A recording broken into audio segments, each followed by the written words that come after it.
At 70 years old, Kevin Costner is finally opening up, and this time, his words carry real weight, especially when it comes to longtime Hollywood figures like Rob Reiner. His story didn't start under bright lights or red carpets.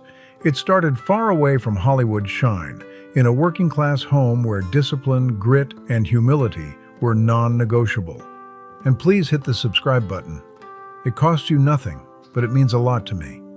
Born Kevin Michael Costner on January 18, 1955 in Linwood, California, he grew up grounded, not glamorized.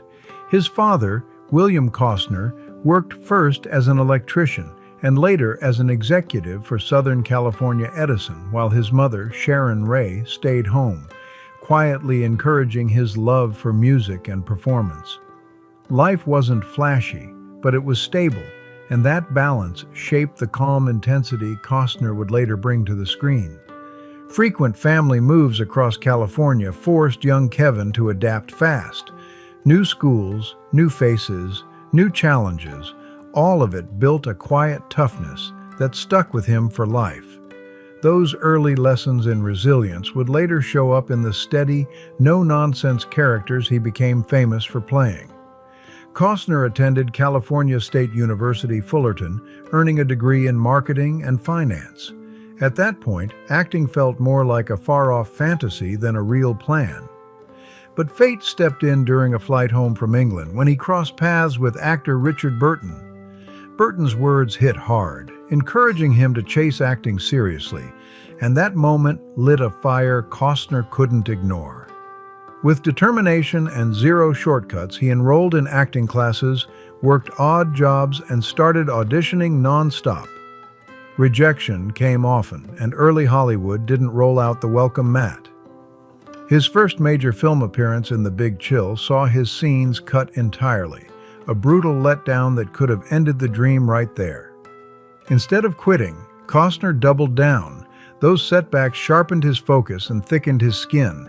His breakthrough arrived in the mid-1980s with films like Silverado and No Way Out, where his understated style stood out in a sea of loud performances.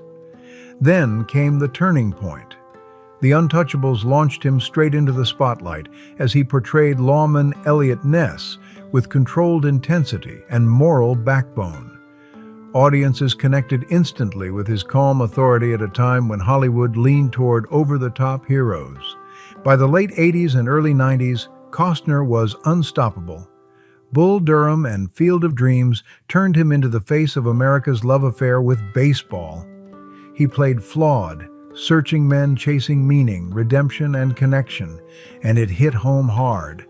Field of Dreams became more than a movie. It became a cultural moment. Its themes of faith, reconciliation, and second chances resonated across generations, locking Costner into cinema history as an actor who could turn simple stories into emotional gut punches. But he didn't stop there. In 1990, Costner stepped behind the camera with Dances with Wolves, a bold Western that challenged stereotypes and rewrote the genre. The gamble paid off big time, earning 7 Academy Awards, including Best Picture and Best Director. That success wasn't just luck, it was a statement.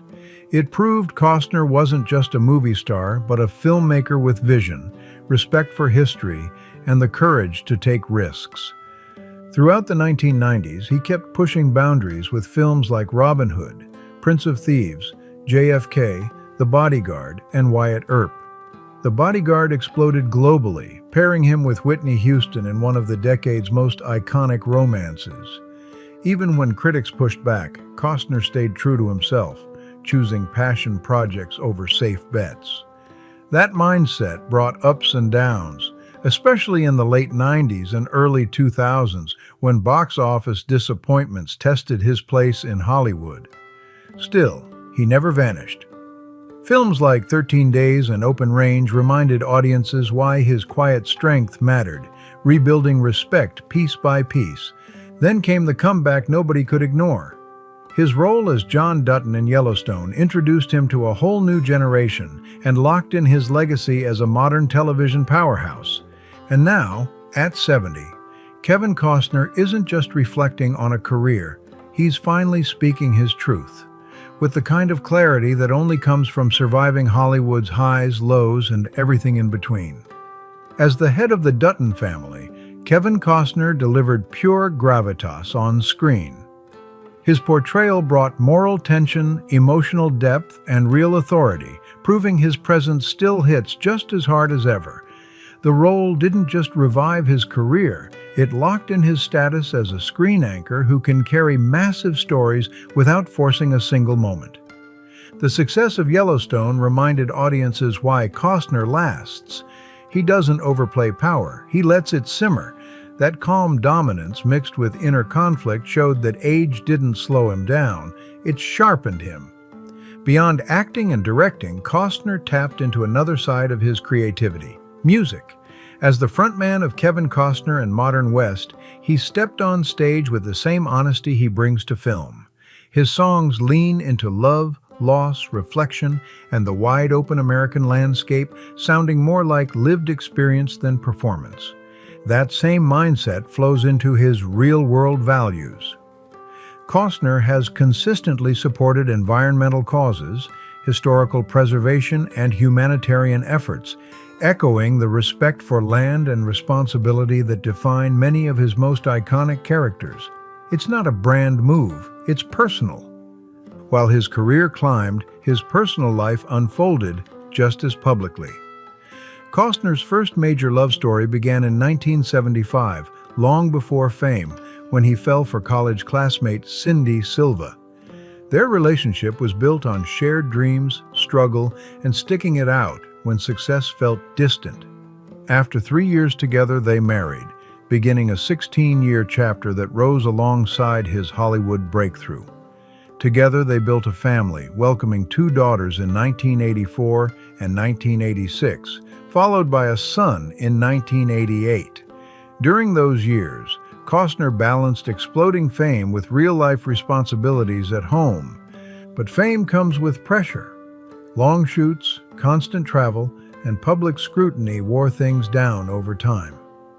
In 1994, after years of strain, the marriage ended in divorce, a split that quickly became headline news. The separation drew intense attention and controversy, especially amid rumors connected to the filming of Waterworld. The divorce became one of the most expensive Hollywood had seen at the time, with Silva receiving an $80 million settlement, a figure reflecting both financial and emotional weight. Afterward, Costner entered a transitional phase filled with brief but high-profile relationships. He was linked to Bridget Rooney, and from that relationship, he welcomed another son in 1996, expanding his family beyond his first marriage. Around the same period, he was also connected to political activist Birgit Cunningham, signaling a quieter, more private chapter away from nonstop headlines. In the mid-1990s, Costner's love life crossed into the fashion world when he lived with supermodel Elle Macpherson.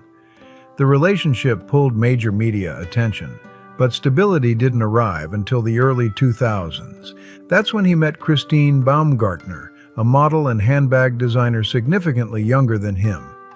After 4 years of dating, they married on September 25, 2004, in a scenic ceremony at his ranch in Aspen, Colorado. The setting said it all: wide open land, privacy, and a reset rooted in family. Together, they welcomed 3 children, 2 sons in 2007 and 2009, and a daughter in 2010. For nearly 2 decades, that marriage offered Costner a sense of balance away from Hollywood chaos. Still, even that chapter eventually closed. In May 2023, Baumgartner filed for divorce, ending their 18-year marriage under intense public attention. The split echoed the scrutiny Costner faced decades earlier, proving fame never really loosens its grip. On February 20, 2024, the divorce was finalized, closing another major chapter. Through love, loss, and reinvention, Kevin Costner's personal life has mirrored his career: big, emotional, complex, and unmistakably human. At 70 years old, Kevin Costner has reached that rare stage where reflection comes naturally. After more than 4 decades in Hollywood, he's no longer chasing perfect sound bites or polished answers. Instead, he speaks with the calm confidence of someone who's seen success, setbacks, comebacks, and everything in between. From that place of hard-earned perspective, Costner has finally opened up about Rob Reiner, a filmmaker whose influence left a deep and lasting mark on him. Costner admits the timing matters. Age brings clarity.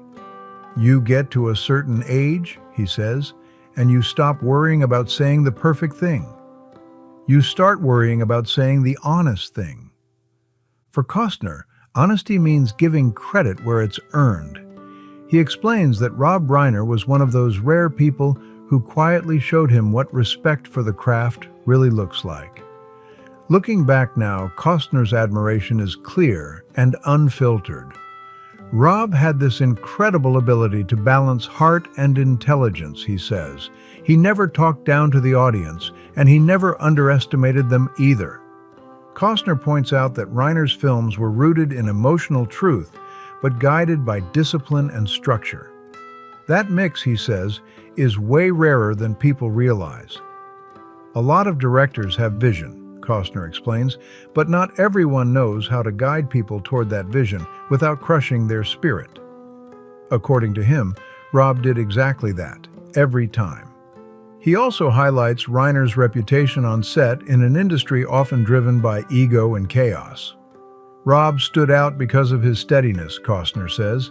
He came in prepared every single day, and that preparation mattered.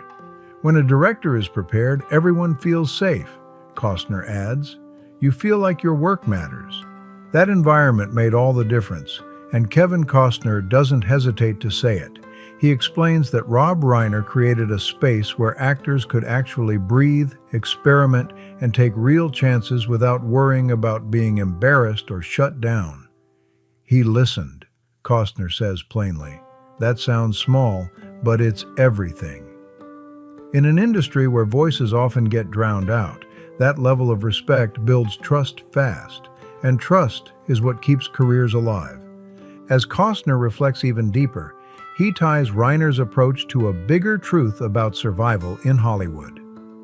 Careers don't last because of noise, he says. They last because of trust.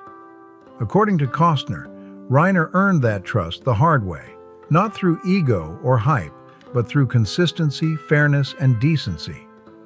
People knew who Rob was the second he walked into a room. No guessing, no mixed signals, no hidden agendas. That clarity, Costner explains, is rare and powerful. It's what makes people want to keep working with you decades later, long after trends fade. He admits he understands Reiner far better now than he did earlier in his own career. When you're younger, you're focused on proving yourself, he says. Later on, you realize the people who impressed you most weren't the loud ones. They were the steady ones. And in Costner's eyes, Reiner fits that description perfectly. He didn't chase hype, he didn't jump on trends, and he didn't try to dominate the room. He trusted story, character, timing, and most importantly, people. That trust created loyalty, and that loyalty is why his work still matters today. Costner makes it clear this reflection isn't about nostalgia for nostalgia's sake. It's about what actually lasts in an industry that chews people up fast. Rob's legacy isn't just the films, Costner says.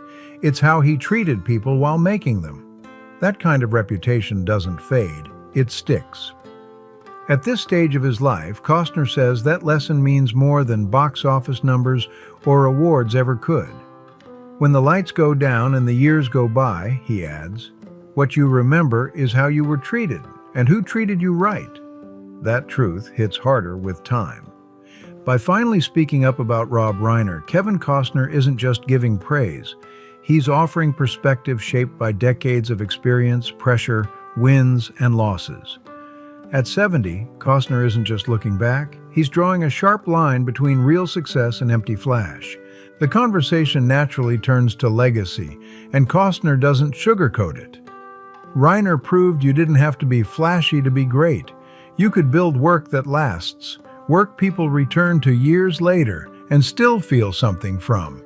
Longevity, Costner believes, will always matter more than momentary fame. Early on, Rob trusted audiences to think and feel, and that respect always comes back around. If you appreciate real Hollywood stories with depth, like, share, and subscribe to the Vintage Pulse channel for more powerful breakdowns that stand the test of time.